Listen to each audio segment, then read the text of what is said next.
Did you know America has two flags? There is a wartime flag that everyone knows and identifies that is the flag of the United States. And there is a peacetime flag. You should Google this. You should research this. So you know that I'm telling you the truth. The peacetime flag, the stripes are vertical, up and down, red and white stripes, vertical, with the stars on top of the flag, or a square of stars on the top of the flag. That is the peacetime flag. The wartime flag, everybody knows what that looks like. So we have been at war for a very long time.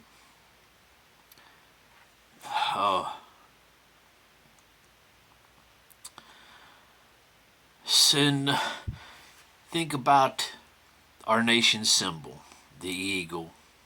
You should research just what that eagle is. You find that it is related to the vulture. What does the vulture mean, huh? Go look up omens of vultures. That's what the eagle is, a bird of prey. The symbol of the eagle, I am almost certain that is a war machine. As the more I think about it, I'm thinking that it is portraying the message of we will achieve peace through war. And this is kind of evident if you study our nation's history.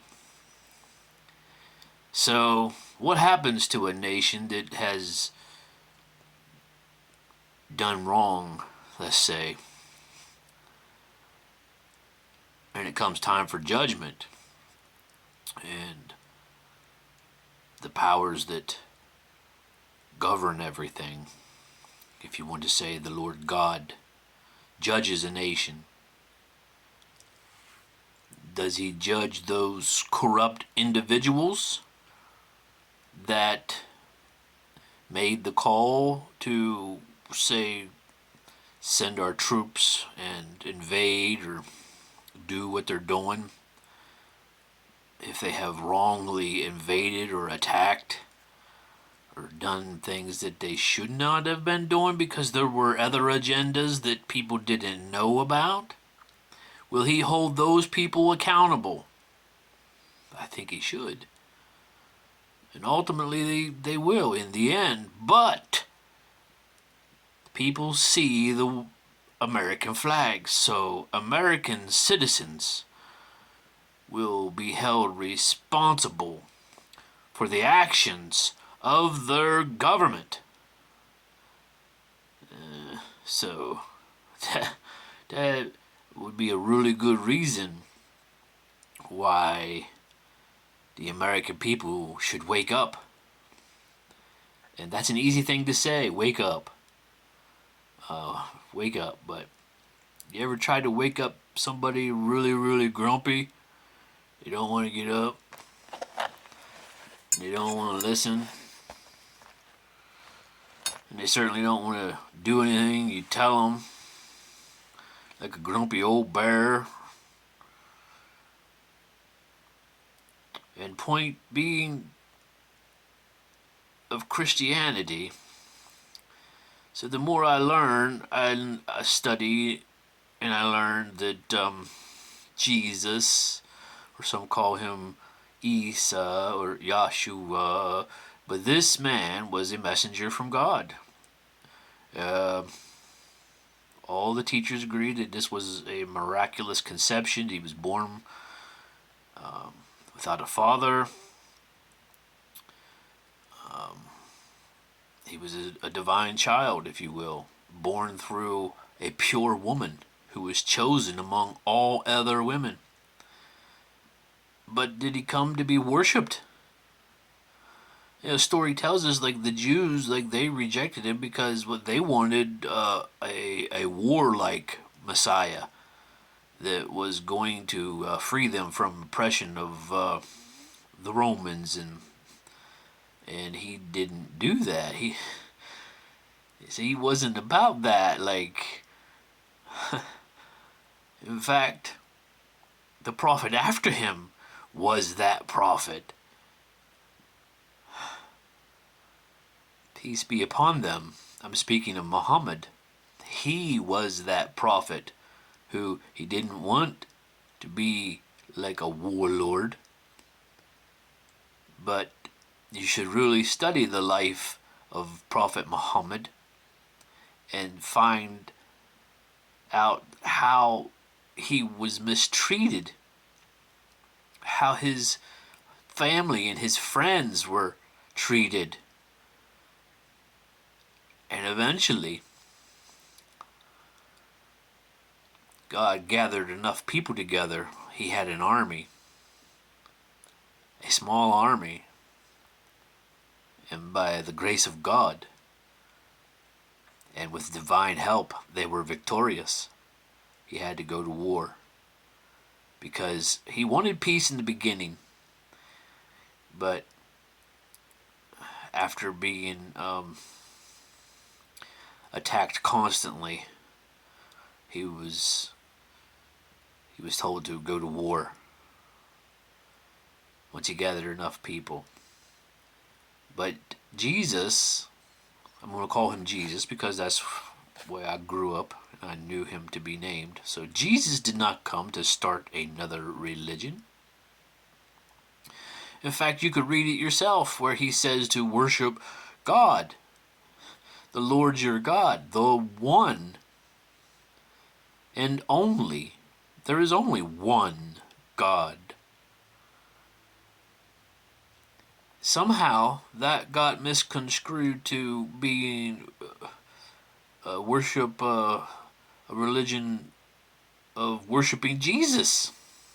Why? How did this happen? How did people not realize they were being misled? They were being deceived.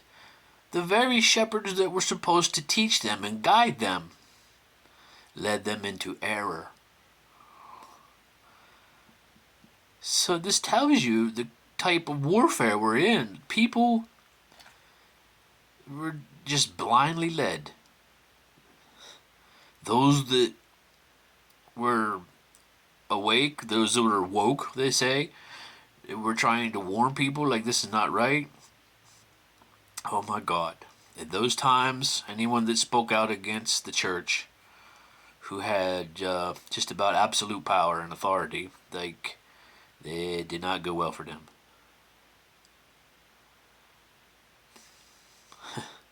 This is crazy. This is crazy. This world is truly crazy. So, I was thinking of these things. And especially about the eagle, the symbol of the eagle. Like, why did our forefathers choose the eagle? You study the eagle. I mean, it's a very beautiful creature.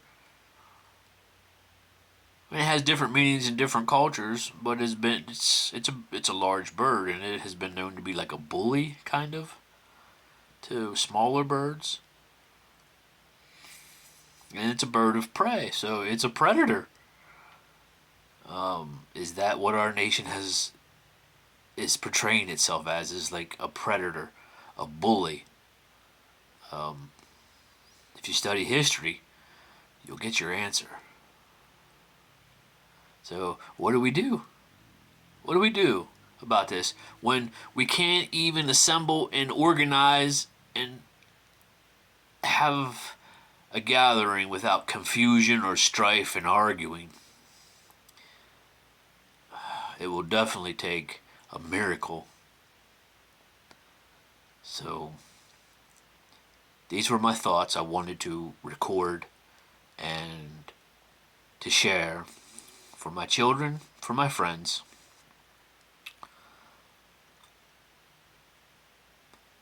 about the flag, our nation,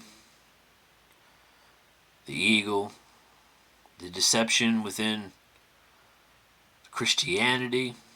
Now, don't get me wrong, like, I love Christianity that teaches a lot of,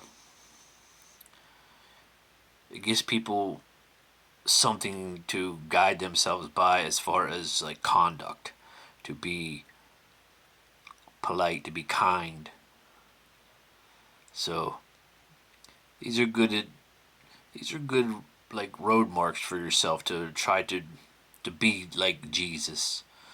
But ultimately, if our nation is governed by a bunch of warmongers and possibly demonic influence, then maybe something else should happen, huh? What do you think? Hmm? What say you? Hmm? Yeah, I was watching a video in there where the guy was talking about the black sun, and it occurred to me, the black sun, for those that don't know, was an image that, a very, very old image of like a black circle with, I forget what rune it is, but it's basically like a lightning bolt. So what it looks like, I can't think of what that is called, but it is called the Black Sun, and it was used by the Nazis as one of their main symbols for the echelon, the higher echelons of command that were in charge of the decision making. Okay, the secret societies within the German culture. Something to research, but the sun in the sky, it gives light. It sheds light on everything. But the black sun would be the opposite. Like, it does not give light. It is the opposite. Like, it actually consumes light. So what does that mean?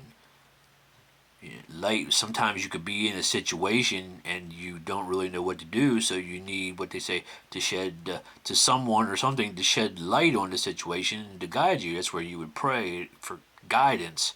You would ask God to help you and to guide you and to give you knowledge of what to do, or insight of what is actually going on that you don't know about, that you can't see, that you don't perceive. So the black sun would be the opposite. Does not want light to be shined on what is going on and what is being done. So this is another cult.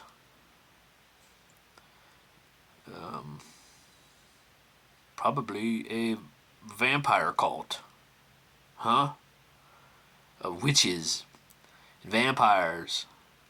Like, people like don't believe in demons. Like, well, that's what a demon is, a vampire. It's against man. It's against life. So these are my thoughts I wanted to share. And I'll talk to you later.